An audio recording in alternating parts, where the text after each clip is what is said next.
Bienvenue dans le module 3 du cours.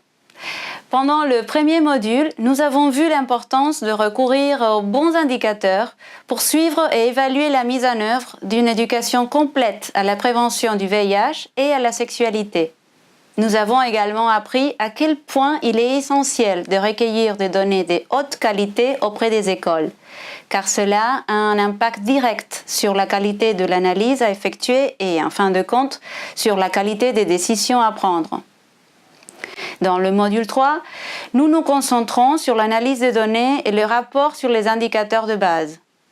Ce dernier module aura une durée de 2 semaines. Il n'y a aucun intérêt à collecter des données si ce n'est pas pour améliorer les programmes ECS en faveur des enfants et des jeunes. Comme nous le verrons, il existe plusieurs manières d'interpréter et d'utiliser les résultats en vue de prendre des décisions, d'améliorer les programmes et de défendre les intérêts des différentes populations. Comme dans le cas de la collecte, en matière de données, l'importance de la qualité concerne également l'analyse et la présentation, de façon à clarifier les résultats et à corroborer les conclusions.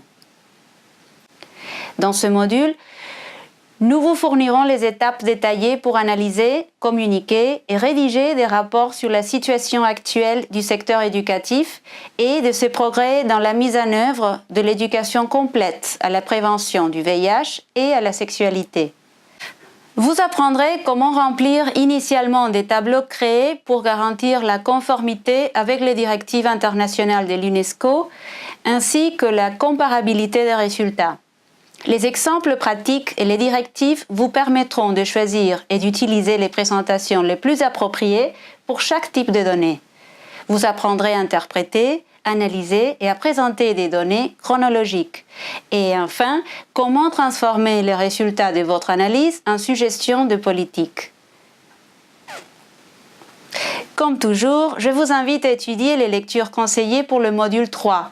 Trouver des ressources additionnelles au service d'échange d'informations de l'UNESCO, continuer à participer activement aux discussions en ligne et aussi pour nous rejoindre dans le chat du vendredi. Je vous invite également à visionner 2 présentations en direct faites par Christophe Cornu, chef d'équipe à la section de l'éducation et de la santé au siège de l'UNESCO. Il proposera une introduction à l'analyse de données par triangulation.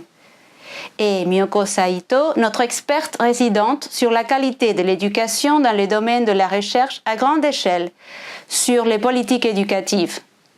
Elle vous apprendra à construire et à utiliser l'indice du climat scolaire.